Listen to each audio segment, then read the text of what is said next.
1장 1절부터 7절 말씀 우리 한 목소리로 함께 읽겠습니다. 시작. 여룻바알이라 하는 기드온과 그를 따르는 모든 백성이 일찍이 일어나 하롯샘 곁에 진을 쳤고 미디안의 진영은 그들의 북쪽이요 모레산 앞 골짜기에 있었더라. 여호와께서 기드온에게 이르시되 너를 따르는 백성이 너무 많은즉 내가 그들의 손에 미디안 사람을 넘겨주지 아니하리니 이는 이스라엘이 나를 거슬러 스스로 자랑하기를 내 손이 나를 구원하였다 할까 함이니라. 이제 너는 백성의 귀에 외쳐 이르기를 누구든지 두려워 떠는 자는 길르앗산을 떠나 돌아가라 하라 하시니 이에 돌아간 백성이 22,000명이요 남은 자가 10,000명이었더라. 여호와께서 또 기드온에게 이르시되 백성이 아직도 많으니 그들을 인도하여 물가로 내려가라. 거기서 내가 너를 위하여 그들을 시험하리라. 내가 누구를 가리켜 내게 이르기를 이 사람이 너와 함께 가리라 하면 그는 너와 함께 갈 것이요 내가 누구를 가리켜 내게 이르기를 이 사람은 너와 함께 가지 말 것이니라 하면 그는 가지 말 것이니라 하신지라. 이에 백성을 인도하여 물가에 내려가매 여호와께서 기드온에게 이르시되 누구든지 개가 핥는 것 같이 혀로 물을 핥는 자들을 너는 따로 세우고 또 누구든지 무릎을 꿇고 마시는 자들도 그와 같이 하라 하시더니 손으로 움켜 입에 대고 핥는 자의 수는 300명이요 그 외의 백성은 다 무릎을 꿇고 물을 마신지라.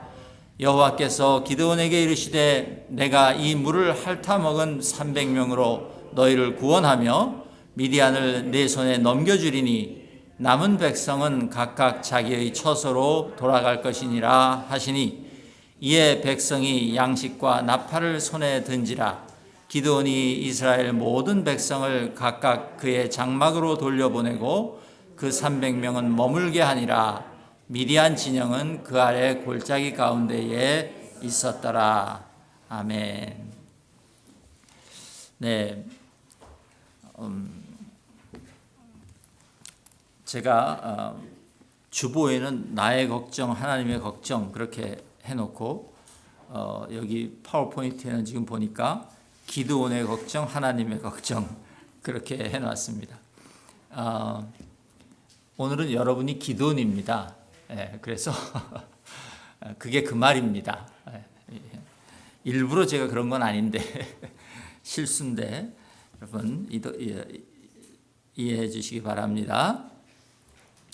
오늘 우리 먼저 제가 설교 시작하기 전에 우리 한번 옆에 분들하고 좀 인사해 볼까요? 하나님께서 당신을 내 옆에 주셔서 참 감사합니다. 우리 함께 인사해 볼까요? 예, 여러분들을 제 옆에 주셔서 참 감사합니다. 우리 온라인에 계신 분들도 이렇게 virtually 옆에 있게 해주셔서 참 감사합니다. 예, 감사합니다. 오늘 설교 제목을 제가 정하면서 사실은 조금 망설였었습니다. 감사주일인데 걱정이라는 단어가 2번이나 들어가는 설교 제목을 정하려니까 조금 마음이 그랬는데 제가 아무리 기도를 해봐도 하나님께서 제목을 바꾸라고 하시는 것 같지 않아서 그냥 가지고 나왔습니다. 감사가 아니라 걱정이라 이런 제목으로 여러분과 오늘 주님의 은혜를 나누기를 원합니다. 그럼 7장 우리가 8절까지 읽었지만 9절에 보시면요. 하나님께서 이제 기드온에게 그 골짜기 아래에 있는 이스라엘을 쳐들어온 강력한 군대 미디안 진영으로 정찰을 가봐라 그렇게 말씀하시는 장면이 나와요. 가서 적의 군사들이 하는 말을 듣고 오면 네가 강해질 것이다 그렇게 말씀하세요. 그러면서 기드온에게 그때 주님께서 하신 말씀이 10절에 보니까 만일 네가 내려가는 것이 두려우면 그러면 네 부하 부라와 함께 내려가서 그들이 하는 말을 들어봐라 그렇게 말씀하세요. 그래서 기드온이 자신의 부하 부라와 함께 적진을 살피러 내려갑니다. 그리고 그때 눈으로 보게 된 미디안의 군대를 기드온이 이렇게 표현했어요. 12절에 보니까 미디안과 아말렉과 동방의 모든 사람들이 골짜기에 누웠는데 메뚜기의 많은 수와 같고 그들의 낙타의 수가 많아서 해변의 모래같이 많다. 기드온이 그 적군들을 본 것을 자기가 표현한 것이에요. 그러니까 성경을 다 읽어보면 그 군사들의 수가, 미디안 군사들의 수가 이스라엘 군사들의 수보다 한 4배 이상 많았습니다. 그러니까 그들이 메뚜기 같이 보인 거예요. 이 기드온의 눈에. 근데 그것까지는 제가 이해가 가는데 낙타의 수가 해변에 모래같이 많다. 이건 좀 과장을 해도 그죠? 좀 심하다 그런 생각을 했어요. 그런데 생각해 보니까 그게 기드온의 마음이었어요. 그만큼 두려웠다는 것이죠. 기드온의 마음이. 그런데 이제 내려가서 기드온과 부하 부라가 함께 적진에 들어가서 적군 2사람이 하는 이야기를 듣게 되는데 13절에서 15절에 나오는데요. 그 둘이 무슨 얘기를 하냐면 꿈 얘기를 하는데 한 사람이 꿈을 꿨어요. 그 꿈 얘기를 이제 친구한테 옆에 있는 사람한테 해주는 거예요. 꿈에 보리떡 한 덩어리가 미디안 진영으로 굴러 들어와서 한 장막을 쳐서 그걸 다 무너뜨렸다. 그 친구가 그 얘기를 들은 친구가 대답하기를 뭐라고 대답하냐면 이건 다른 것이 아니라 이스라엘 사람 요아스의 아들 기드온의 칼이다. 하나님이 미디안과 그의 모든 진영을 기드온의 손에 넘겨주신 것이다. 이런 말을 해요. 그러니까 그 기드온이 그 꿈 얘기를 몰래 가서 지금 그 적군의 2 병사가 하는 꿈 얘기를 듣고는 정말 강건해져서 옵니다. 기드온이 그 꿈과 해몽하는 말을 듣고 경배하여 이스라엘 진영으로 돌아와. 그리고 백성들에게 일어나라. 여호와께서 미디안과 그 모든 진영을 너희 손에, 우리 손에 넘겨주었다. 그렇게 말하게 됩니다. 제가 오늘 이 설교를 준비하면서 이 감사절에 걱정이라는 제목의 설교를 제가 준비하면서 여러분에게 적진 속에서 하나님이 들려주시는 그 말씀이 들려오기를 주님의 이름으로 축복합니다. 여러분 혼자 적진으로 들어가시기가 어려우니까 겁나잖아요. 그러니까 엄목사를 여러분의 불화로 삼아서 이제 적진으로 들어가는 겁니다. 우리가 아멘.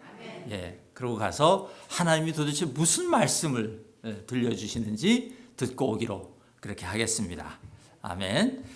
제가 잠깐 기도할게요. 하나님 감사합니다. 오늘 감사절 주일에 제가 걱정이라는 제목의 설교를 들고 단위에 섰습니다. 하나님께서 제목을 바꿔주지 않으셔서 제가 이 제목을 그대로 들고 이 단에 올라싸우니 주의 성령께서 함께 하셔서 아버지 하나님께서 우리 모두에게 주시고자 하는 그 말씀이 저희들 마음에 온전히 들어와 들리고 박히게 하여 주옵소서.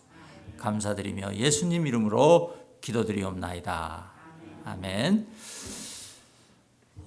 미디안과 또 아말렉 그리고 그 동방의 요단 건너 동쪽에 있는 여러 민족이 합세해서 지금 이스라엘을 쳐들어와서 이스라엘 골짜기에 진을 쳤습니다. 이스라엘은 7년 동안 지금 이 장면이 오기까지 7년 동안 이 미디안 민족으로부터의 침공을 반복해서 지금 당하고 있었습니다. 수탈을 당하고 있었어요.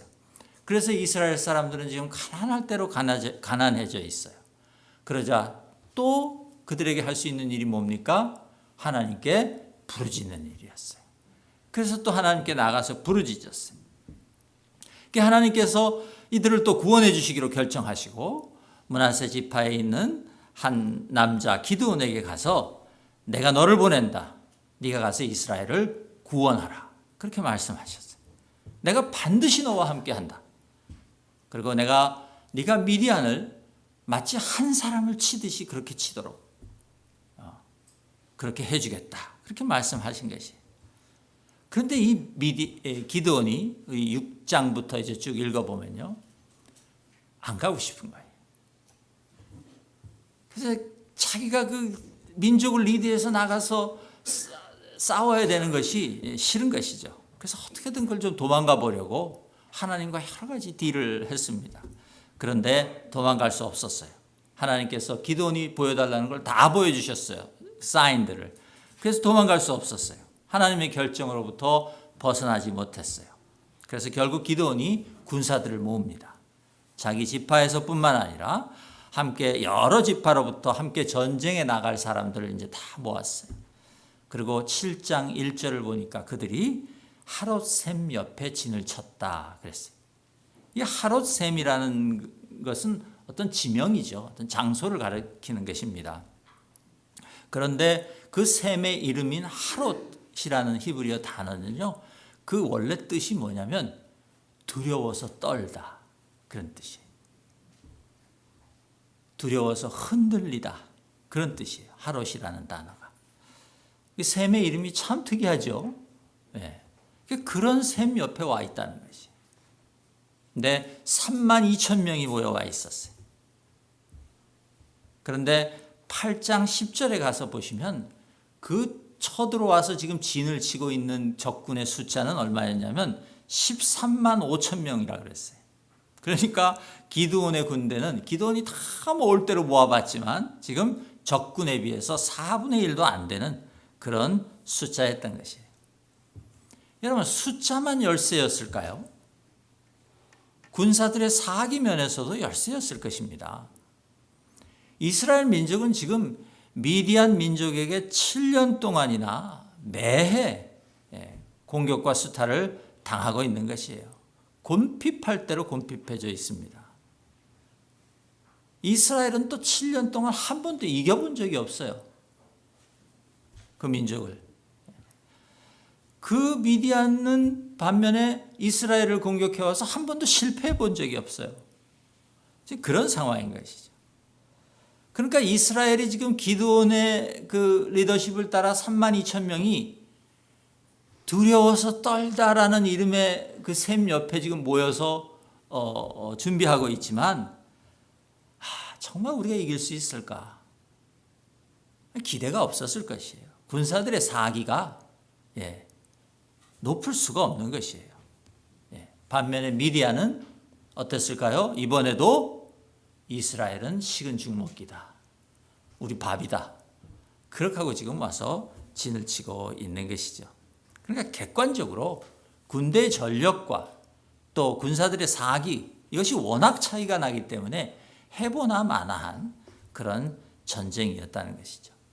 그러니까 지금 이스라엘 군사들은 하롯샘, 그 두려워서 떨다라는 이름의 샘 옆에 지금 다 모여 있지만 어쩌면 그 두려움의 샘은 자기들 안에, 자기들 마음 속에 있는 샘이었을지 모릅니다.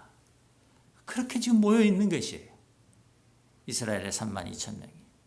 여러분, 세상에서 사람들이 살다 보면요, 우리도 그렇죠. 최선을 다했지만 역부족이다. 뭐 이런 말 있지 않습니까? 최선을 다했는데 역부족이다. 최선을 다해서 32,000명을 모았어요. 근데 객관적으로 역부족이. 이 우리 한국 국가대표 축구팀이 나가서 지면 늘 하는 얘기가 이 얘기입니다. 최선을 다했는데 역부족이다. 그런 얘기 하잖아요. 우리 인생에도 사실 그런 일이 있죠. 내가 가진 조건 하에서 최선을 다해봤는데 안 되는 일들이 있죠. 안 되는 일이 있습니다. 최선을 다했어요. 나는 정말. 그런데 안 되는 일이 있어요. 목표가 이루어지지 않는 때가 있어요. 여러분, 그럴 때 우리 나가서 그럴 때 우리에게 있는 옵션이 뭡니까? 하나님께 기도하는 것이죠. 그럴 때 우리가 하나님께 기도합니다. 하나님의 도움을 구합니다.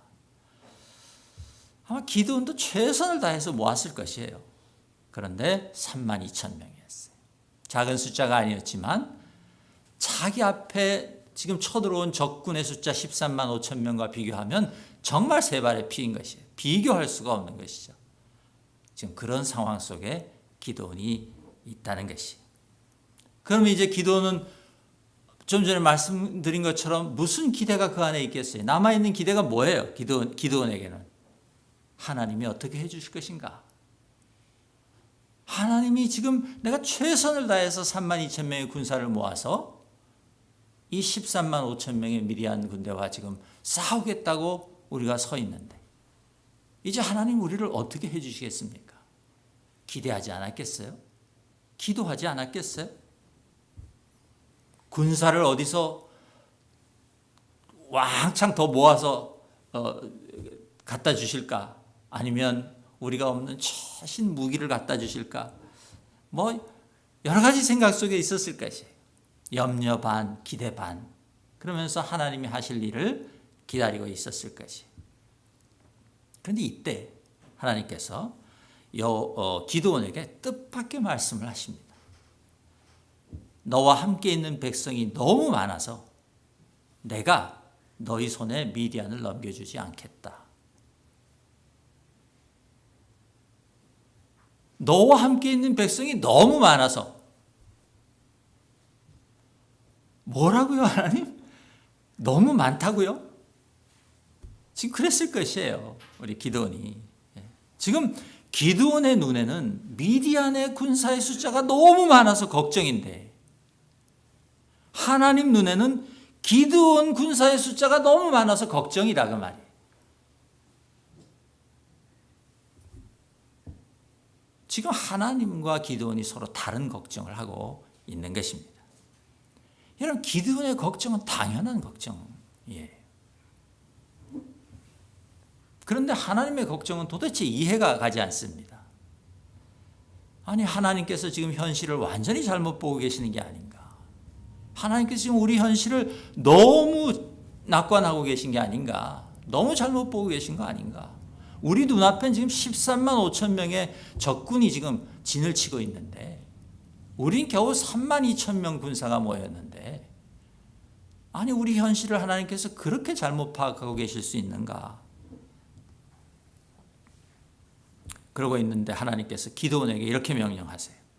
누구든지 두려워 떠는 자는 돌아가라. 두려워 떠는, 하로 타는 자는 떠나가라. 그렇게 말씀하셨단 말이에요. 기드온이요, 우리 본문을 보면 진짜로 그렇게 사람들한테 말합니다. 그런데 무슨 일이 일어났을까요? 실제로 2만 2천 명이 돌아가 버립니다. 3만 2천 명 중에서 2만 2천 명이 돌아가 버렸어요. 기드온을 따라 그 하롯샘가에 모여왔던 3만 2천 명의 70% 이상이 그 말 한마디에 돌아가 버렸다 그 말이에요. 이제 10,000명이 남았습니다. 여러분, 기드온이었다면 어땠을까요? 하나님께서 두려운 마음이 있는 사람은 다 가라고 해라. 집으로 가라고 하라. 그랬을 때 기드온이 그 말씀을 전하면서 설마 가겠어? 그러지 않았겠어요?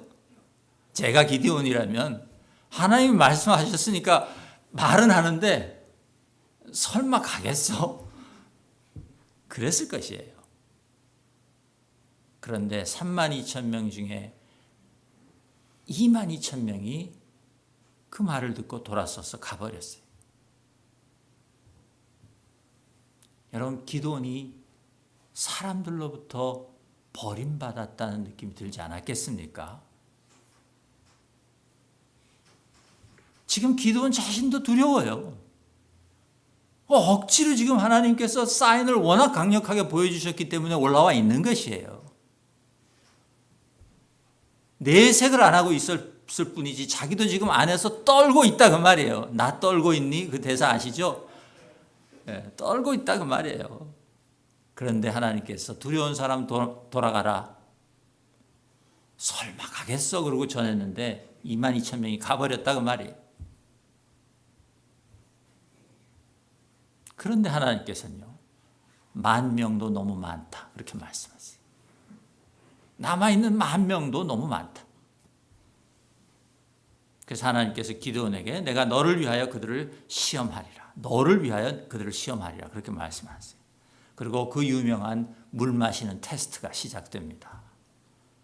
다 남은 10,000명을 데리고 가서 물가에 데리고 가서 물 마셔라. 물을 이렇게 손으로 떠서 그 개처럼 혓바닥으로 이렇게, 제가 흉내는 안 내겠습니다. 막 먹는 사람 따로 세우고, 그렇지 않고 무릎 꿇고 물에다 입을 대고 먹는 사람 따로 세워라. 뭐 이것 가지고 여러 가지 설이 있습니다. 그죠? 그렇게 해서 300명이 이제 개처럼 핥아서 물을 먹고, 나머지 9,700명은 전부 이제 무릎을 꿇고 물가에 입을 대고 마셨다. 그래서 300명은 전쟁을 할, 언제든지 적이 쳐들어와도 전쟁을 할 준비를 하고 그렇게 있었고, 9,700명은 물 마시려니까 좋다고 전쟁 중인데도 그 무릎 꿇고 그렇게 마셔서 하나님께서 준비된 자 300명만 쓰신 것이다. 뭐 이런, 실제로 주석에도 그런 것들이 나옵니다. 근데 그렇게 해석하시는 분들이 있는데, 제 생각에는 그거 아닙니다. 하나님은 그냥 적은 숫자를 선택하신 것이에요. 무슨 거기에 큰 의미가 있는 것은 아닌 것 같습니다. 하나님께서 그렇게 300명과 9,700명으로 나뉘니까 이번에는 9,700명을 다 돌아가라, 집으로. 이제 하나님께서는요, 처음에 모였던 그 32,000명의 1%도 안 되는 300명만 남기고 모두 돌려보내셨습니다. 여러분, 기드온 입장에서 이건 말이 안 되는 일이에요. 맨 처음에 우리가 6장을 읽어보면요, 기드온 이야기의 맨 처음을 읽어보면요, 기드온이 하나님께서 자기 민족을 버리셨다 그렇게 생각했습니다. 6장 12절에 보면 여호와의 사자가 기드온에게 나타나서 여호와께서 너와 함께 하신다 그렇게 말씀을 전했습니다. 그러자 그가 이렇게 대답해요. 여호와께서 우리와 함께 계시면 어찌하여 이런 모든 일이 우리에게 일어나는 것입니까?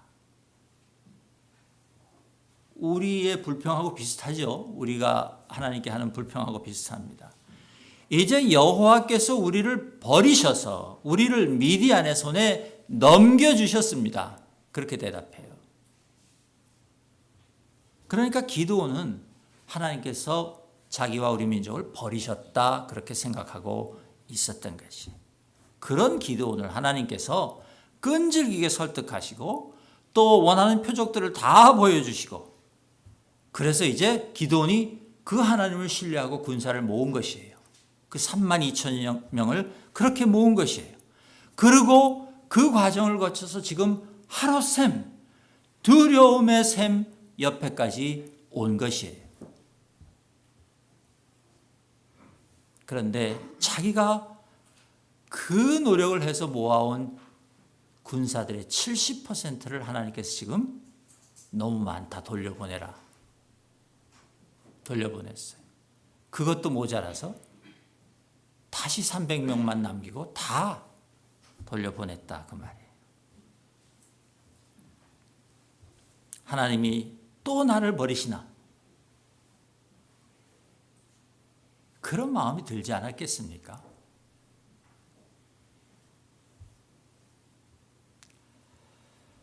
이 32,000명을 모을 때 기드온의 마음은요, 그 자기가 가서 이제 사람들, 군사들을 부르는데 사람들이 몰려와요. 32,000명이 몰려와요. 그때 그 32,000명은 기드온에게 어떤 의미가 있었겠어요? 하나님의 약속이 성취되는구나.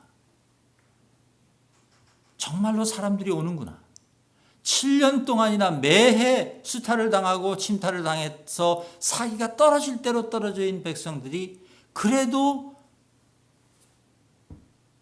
나를 믿고 몰려오는구나. 32,000명은 그런 의미였을 것이에요. 기드온에게. 그렇지 않습니까? 하나님의 약속이 성취되고 있다는 꼭 믿을 수 있는 근거였어요.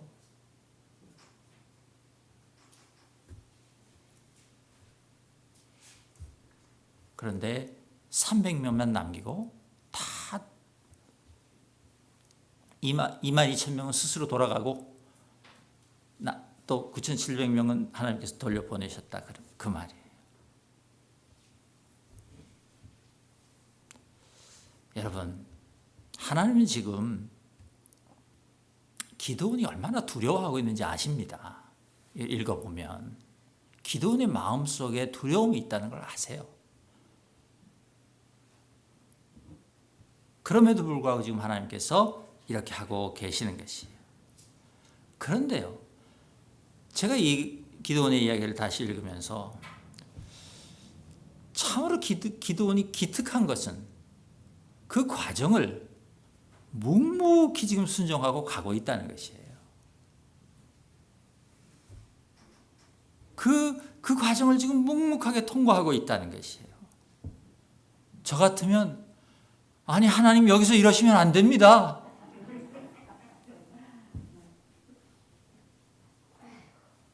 그런데 지금 기드온이 그 일을 묵묵히 가고 있다는 것이. 기드온이 칭찬할 게 하나도 없어요. 끝까지 읽어보면. 그런데 이것은 참으로 칭찬할 만한 일이다. 그렇게 저는 생각합니다. 그런데 오늘 그 얘기를 제가 하려는 것은 아닙니다. 그런데 하나님께서 왜 이렇게 하셨을까? 도대체 하나님은 왜 기드온의 숫자가 너무 많다고 걱정하셨을까 하는 것이에요. 여러분, 하나님이 시작하신 전쟁, 기드온이 쳐들어왔을 때 그 대항해서 이제 항전하는 것은 지금 하나님이 시작하신 일이에요. 기드온을 불러서 나가 싸워라. 내가 너와 함께 할 것이다. 하나님이 시작하신 일이에요. 그러면 전쟁에 많은 사람들이 오면 올수록 하나님께서 기뻐하시고 좋아하시고 자랑스러워 하실 일 아닙니까? 격려하고 칭찬하셔야 될 일 아닙니까? 오히려 만약 거꾸로 처음에 300명밖에 모이지 않았으면 하나님께서 다시 10,000명으로 모아주시고 32,000명으로 거꾸로 모아주셔야 되는 거 아니냐 그 말이에요. 그렇지 않습니까? 근데 하나님께서 지금 거꾸로 가고 계신단 말이에요. 하나님은 왜 지금 일을 거꾸로 하고 계시는 것일까? 그 이유를 7장 2절 후반절에 이렇게 하나님께서 직접 말씀해 주세요.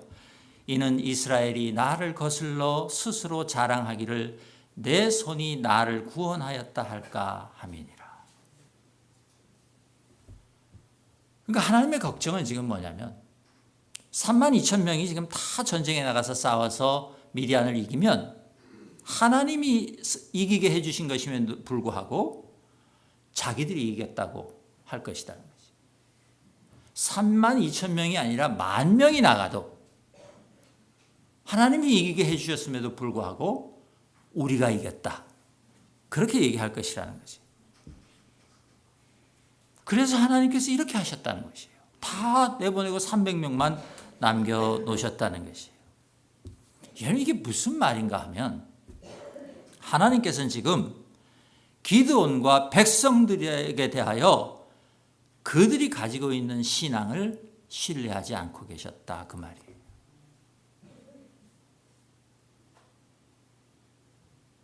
기드온과 백성들이 지금 하나님의 명령을 쫓아서 지금 32,000명이 모였으나 그들이 가지고 있는 여호와 하나님에 대한 믿음을 신뢰할 수 없었다 그 말이에요. 하나님께서.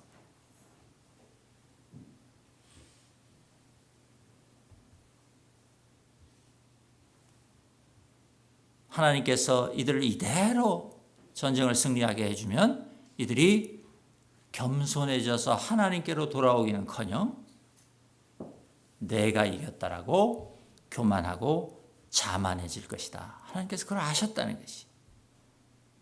그래서 하나님 지금 이 신앙의 문제를 해결하지 않으면, 이 문제를 명확하게 이스라엘 백성들 안에서 바로잡아 주지 않으면 그들이 비록 당장 눈앞에 닥친 미디안은 해결할 수 있을지 모르지만 그들 삶에 계속 찾아오게 될 또 다른 미디안들은 그들이 해결할 수 없을 것이다. 이것을 하나님께서 아셨다. 이것이 하나님의 걱정이었어요. 이것이 하나님의 걱정이었어요. 여러분 여기서 우리가 간과하지 말아야 될 것이 있는데요. 지금 하나님께서는 기드온과 이스라엘의 상황을 다 알고 계십니다. 상황을 다 알고 계세요. 그들이 처한 상황은 두 가지예요. 그 상황은 두 가지 상황입니다. 하나는 외적인 상황이고 하나는 내적인 상황이에요. 이것을 다 알고 계세요, 우리 하나님께서. 그들의 외적인 상황은 지금 적군으로부터 7년 동안이나 계속 핍박을 당하고 박해를 당하고 수탈을 당해서 가난해질 대로 가난해져 있어요. 궁핍해질 대로 궁핍해져 있어요. 그것이 이스라엘의 외적인 상황이에요. 그런데 그들이 외적으로만 궁핍해져 있는 것이 아니에요. 그들의 내면도 궁핍해져 있어요. 가난해져 있어요. 물론 이게 7년 동안이나 계속된 외부의 적 때문에 그렇게 된 측면도 있지만 하나님이 판단하시기에는 그것보다는 그들이 하나님을 떠나 죄를 저질렀고 살고 있었기 때문이다. 하나님께서는 그렇게 판단하신 거죠. 6장 1절에 보면 또 그 말이 나오지 않습니까? 사사기에서 제일 유명한 말, 이스라엘 자손이 또 여호와의 목전에 악을 행하였으므로 여호와께서 7년 동안 그들을 미디안의 손에 넘겨주시니. 그러니까 하나님 백성들이 당하고 있는 이 외적인 고난은 표면적으로는 미디안의 침공 때문이었지만 근본적으로는 그들의 내면에 하나님을 순종하지 않는 악함이 있었기 때문이라는 것이. 그런데 지금 이스라엘은 자기들 눈에 보이는 외적인 상황만 걱정하는 것이.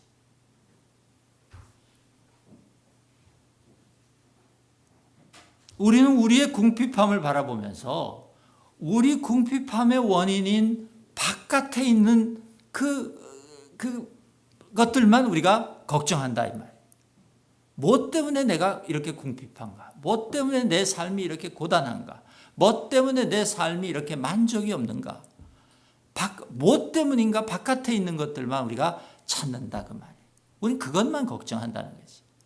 그런데 하나님께서는 그런 우리를 걱정하고 계신다. 외적인 상황만 걱정하는 우리를 하나님께서는 걱정하신다.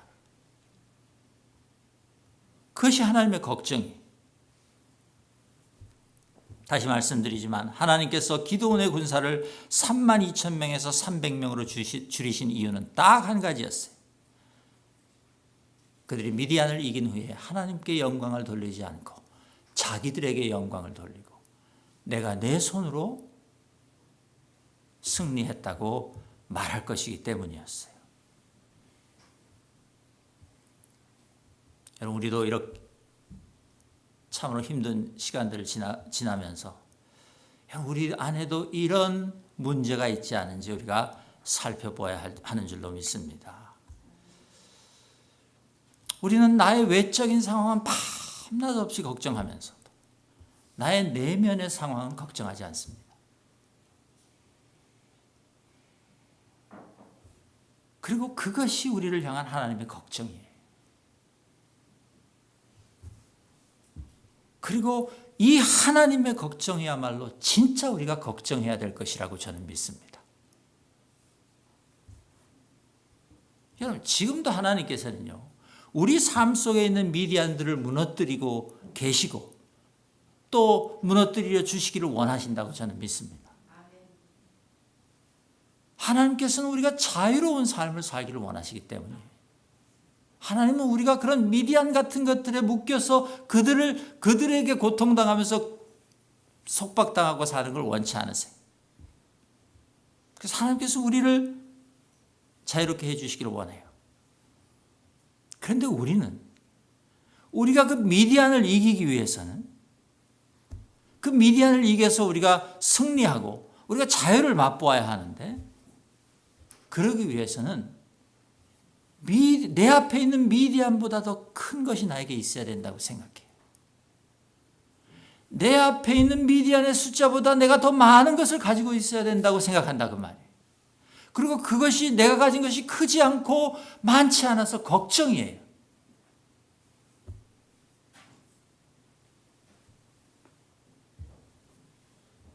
그 우리의 걱정에는 그 모든 것보다 더 크고 강하신 하나님이 우리와 함께 계신다는 사실이 빠져있기 때문이에요.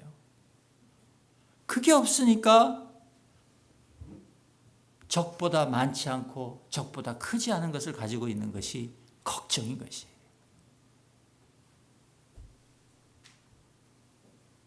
여러분, 오늘 이 기드온의 이야기를 읽어보면요, 하나님께서 기드온을 쳐들어온 미디안을 물리쳐 주실 것이라고 결정한 게 언제냐면 기드온을 부르실 때예요.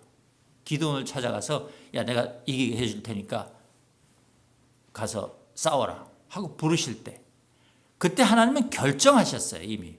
그러면 여러분, 미디안이 지는 것은 결정된 일이에요. 아멘. 아무도 아멘을 안 하시는군요. 결정된 일이에요. 하나님께서 우리를 예수 그리스도 안으로 부르실 때, 우리가 예수 그리스도 안에 있기만 하면 세상의 모든 악한 권세들이 우리를 어떻게 하지 못한다. 이미 예수 그리스도께서 그 악한 권세들 다 물리치셨다라고 말씀하셨어요. 그러면 우리를 공격하는 우리의 원수들은 언제 물리쳐진 거예요? 우리가 예수 그리스도 안에 들어갈 때 물리쳐진 것이에요.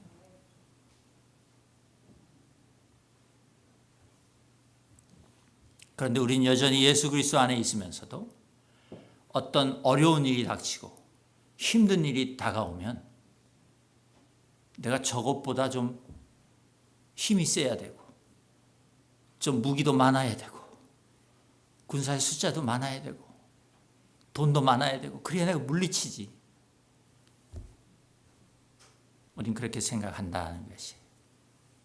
그리고 그것이 하나님의 걱정이라는 것이. 전쟁의 승패는 결정되어 있어요. 지금 이 전쟁의 승패는 결정이 되어 있다 그 말이에요. 문제는 전쟁의 결과예요. 하나님의 걱정은 전쟁의 승패가 아니에요. 전쟁의 결과예요. 이스라엘이 과연 이 전쟁으로부터 무엇을 얻게 될 것인가? 이스라엘은 내가 이 전쟁의 승패는 결정이 되었고 이제 이스라엘은 가서 이길 터인데 하나님께서 하실 것이니까, 그러면 내 백성 이스라엘은 이 전쟁을 통해서 과연 무엇을 얻게 될 것인가? 그것이 하나님의 걱정이었다. 여러분, 우리 인간은요 지금 엄청난 지식을 가지고 살아갑니다. 인류가 쌓아온 지식의 양이 어마어마합니다. 아니, 인류 전체가 쌓은 지식의 양뿐만 아니라 우리 한 사람 한 사람이 가지고 있는 지식의 양만 보아도 결코 작지 않습니다. 더군다나 요즘은 그 지식을 내가 원하는 시간에 내가 원하는 방식으로 얼마든지 가져다 사용할 수 있습니다. 어쩌면 우리는요 지금 내 바깥에서 일어나는 일에 대해서 너무 많이 알아서 걱정인지 몰라요. 너무 많아, 우리 정보가. 모르면 오히려 걱정 안 하고 살 텐데 너무 많은 정보들이 우리에게 쏟아져 들어오니까 걱정이에요. 우리가 걱정하며 살 수밖에 없는 것이죠. 여러분, 코로나 바이러스만 해도 그렇습니다. 죄송합니다. 제가 이 말을 해도 되는지 모르겠는데 코로나 바이러스에 대해서 우리가 지식이 없었으면요, 그냥 뭐 이상한 감기가 생겼나 보다 그렇게 하고 넘어갔을지 몰라요. 근데 너무 잘 아는 거야, 이 코로나 바이러스에 대해서. 어떻게 되면 감염이 되고, 이걸 너무 잘 아니까 꼼짝없이 그거에 묶여 사는. 근데 해결 방법은 없고, 그러니까 꼼짝없이 거기에 묶여 사는 것이죠. 너무 많이 알아서 그런 것이에요. 그런데 인간은요, 자기 바깥에 존재하는 것들에 대해서는 그렇게 많은 엄청난 양의 지식을 가지고 있으면서도요, 자기 마음 안에 뭐가 있는지 모릅니다. 여러분, 그렇죠? 우리 정직하게. 내 안에 어떤 감정 하나가 생겨나는데 그 감정이 뭔지 몰라요. 예를 들어서 화가 나는 감정이 생겼다. 왜 화가 나는지 몰라요.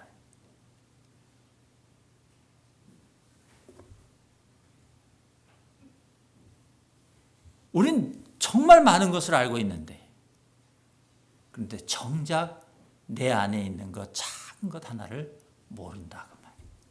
우린 그런 인생들 아닙니까?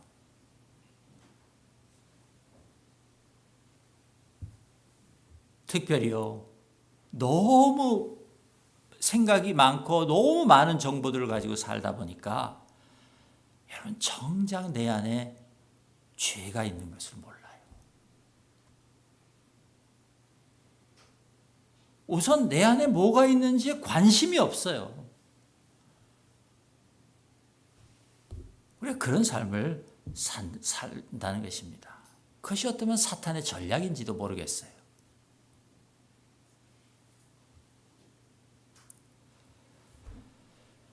놀라울 정도로 바이러스에 대한 지식을 가지고 있으면서 놀라울 정도로 자기 죄에 대한 지식은 없는 그런 우리의 삶이다 그 말이죠. 여러분, 이스라엘 백성들이요, 하나님께 나와서 살려달라고 외쳤습니다. 부르짖었어요. 눈앞에 보이는 미디안이라는 적 때문에 하나님 살려주세요. 그런데 살려달라고 나와서 외치는 그 이스라엘이 자기들이 왜 핍박당하는지를 몰랐다 그 말이에요. 그들은 단순히 자기 눈에 보이는 그 미디안 족속이 자신들의 고통과 고난의 원인이라고 생각했어요. 그런데 하나님께서 보시는 원인은 미디안이 아니라 이스라엘의 내부에 있었다는 것이, 그들의 마음 안에 있었다는 것이, 한 사람 한 사람의 마음 속에 그 원인이 있었다는 것이, 그리고 그들 안에 있었던 한 사람 한 사람의 죄의 문제를 해결하지 않으면 아무리 하나님께서 미디안을 물리쳐줘도 그들에게 근본적인 해결책이 되지 않을 것을 하나님께서 아셨다는 것이. 그래서 하나님께서 22,000명을 먼저 돌려보내시고 10,000명도 너무 많다. 구분해서 9,700명도 돌려보내셨어요. 300명 그것만 남겨두시고 이제 나가서 싸우라고 하셨다는 것이에요. 그것은 300명이 뛰어난 전사여서가 아니에요. 하나님이 무슨 자기 힘을 자랑하기 위해서도 아니에요. 그 과정을 통해서 이스라엘이 자기 안을, 자기 내면을 보게 하시기 위함이었다는 것이에요.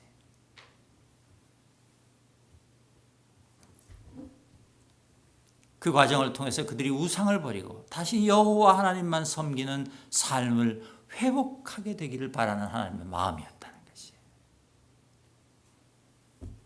여러분, 하나님께서는요, 자기 백성이 부르짖으면 외면하시지 못하는 분입니다. 우리 성경에 보면 그렇죠.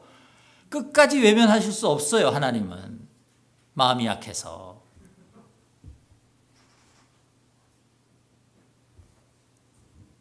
그래서 미디안이라는 그 이스라엘의 외적인 문제를 하나님께서 해결해 주시기로 결정하신 것이에요. 그런데 하나님이 아시는 것이에요. 그것만 해결해 주는 것으로는 이스라엘이 가지고 있는, 내 백성이 가지고 있는 문제가 해결되지 않는다. 그들이 지금 못 보고 있는 그들 마음에 있는 것, 외적인 상황이 아니라 그들이 못 보고 있는 내적인 상황이 해결돼야 된다. 하나님은 그것을 보게 해주시고 싶으셨던 것이에요. 여러분, 이것이 바로 예수님께서 우리에게 오신 궁극적인 이유이며 성령님을 우리에게 보내주신 이유라고 저는 믿습니다. 예수님을 통해서 우리의 죄를 해결해 주시고 성령님을 통해서 우리의 죄를 깨닫게 해주시는 것이에요. 여러분, 우리는 지난 2년 동안요, 우리 삶에 덧셈은 일어나지 않고 뺄셈만 생기는 것 같은, 뭐가 더해지지는 않고 자꾸 뭐가 빠져나가는 것만 같은 그런 삶을 경험하고 있습니다. 많아지는 대신 자꾸 줄어드는, 커지는 대신 자꾸 작아지는 그런 삶을 우리가 지금 경험하고 있는 거지. 기드온처럼 지금 우리의 삶이 자꾸 32,000이었는데 만으로 줄어들더니 만이 다시 300으로 줄어드는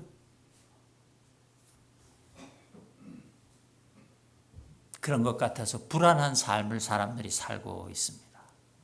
그것이 물질이든 그것이 나의 영향력이든 사람들과의 관계이든 내 삶의 외적인 조건들이 자꾸 쪼그라들고 약해지는 것 같아서 두려운 그런 시간들을 우리가 살아갑니다.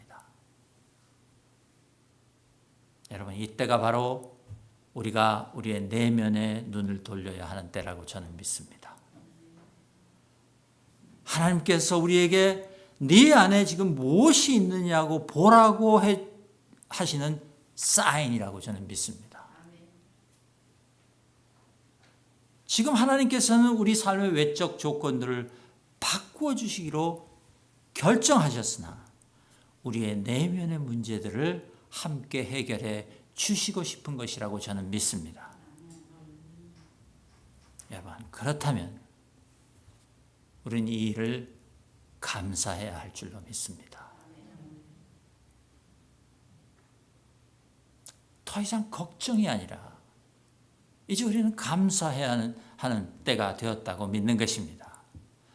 여러분, 우리가 제일 먼저 하나님께 감사해야 하는 것이 무엇이냐? 우리가 죄 가운데 있음에도 불구하고 하나님께서 우리의 부르짖음을 들어주신다는 사실입니다. 이것을 제일 먼저 감사해야 해요. 우리가 비록 지금 죄 가운데 있으나 우리가 부르짖는 소리를 하나님께서 들어주고 계신다. 해결해 주길 원하신다. 그것이 하나님이다. 이것을 우리가 감사해야 되는 줄로 믿습니다. 두 번째 감사해야 할 것은요, 지금 우리 삶이 줄어들고 있는, 쪼그라들고 있는, 표현이 죄송합니다. 적나라하게 표현을 하려니까 우리 삶이 쪼그라들고 있는 이 현실은요, 하나님께서 우리를 온전하게 만들어가는 과정이라는 사실을 여러분 감사하실 수 있기를 축복합니다. 과정이에요. 하나님께서는요, 우리하고 사이에 한 가지 딜레마가 있습니다. 하나님이 가지고 계시는 딜레마가, 어째 해결하시지 못하는 딜레마가 있어요. 그게 뭐냐면 하나님께서는 우리의 삶의 외적인 부분은 얼마든지 당신이 스스로 당신 의지대로 하실 수 있어요. 마음대로 하실 수 있어요. 우리를 고쳐주실 수도 있고, 우리의 적들을 물리쳐 주실 수도 있고, 우리의 죄악이 너무 심하면 다른 적들을 불러다가 우리를 심판하실 수도 있어요. 우리 외부에 있는 것들은 하나님께서 마음대로 하실 수 있어요. 그런데 하나님의 딜레마가 뭐냐? 저와 여러분 안에 있는 것은 하나님께서 함부로 못 하십니다. 마음대로 못 하세요. 하나님께서는 여러분의 마음을 쥐고 흔들지 않으세요. 여러분 안에 있는 것은 하나님께서 아무것도 못 하신다 그 말이에요. 여러분을 격려하고 여러분에게 계속 말씀하실 수는 있어요. 그런데 그 마음을 바꾸시진 못한다 그 말이에요. 하나님께서 강제로. 그것은 전적으로 우리의 것입니다.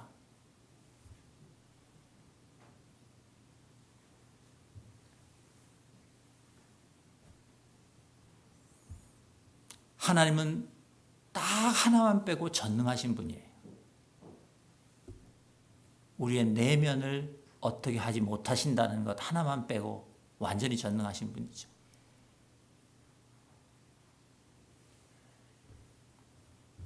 우리의 내면에서 일어나는 일만큼은, 그 문제만큼은 하나님은 전능하신 분이 아닙니다, 여러분. 당신은 우리 내면에 당신이 하실 수 있는 최선을 다해서 우리의 내면이 하나님께로 돌아오도록 우리를 도우시지만 결국은 우리의 결정과 우리의 결심과 우리의 행동을 기다리실 수밖에 없는 분이라는 것이에요.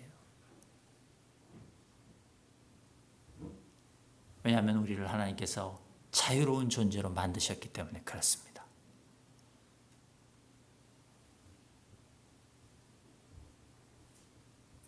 그리고 그것이 하나님께서 우리를 존중하시는 방법이라고 저는 믿습니다. 그것이 바로 세 번째로 하나님께 감사할 일입니다, 여러분. 우린 자유로운 존재예요. 우린 자유롭게 하나님 앞으로 나아갈 수 있고 우린 자유롭게 하나님께 나가서 부르짖을 수 있어요. 하나님 스스로도 마음대로 하실 수 없는 그런 하나님 형상을 닮은 인격을 가진 자들이에요. 우리가. 우리는 하나님으로부터 사랑을 받을 뿐만 아니라 하나님으로부터 존중을 받는 자들인 것이에요. 여러분 이것이 얼마나 감사한 일인지 여러분 깨닫게 되시기를 주님의 이름으로 축복합니다. 이보다 더 감사한 일이 있을까요? 올 한 해를 마무리해야 하는 시점에서 2022년 새해를 또 준비해야 하는 시점에서 저는 오늘 하나님의 이 말씀이 우리 모두에게 이제 우리 앞으로의 삶에 있어서 우리가 무엇을 감사해야 하고 또 우리가 온전한 삶을 살기 위해서 무엇을 준비해야 되는지를 잘 깨닫는 그런 말씀 될 수 있기를 주님의 이름으로 축복하고 기도합니다. 함께 기도하겠습니다. 아버지 하나님 감사합니다. 기도의 이야기를 통해서 하나님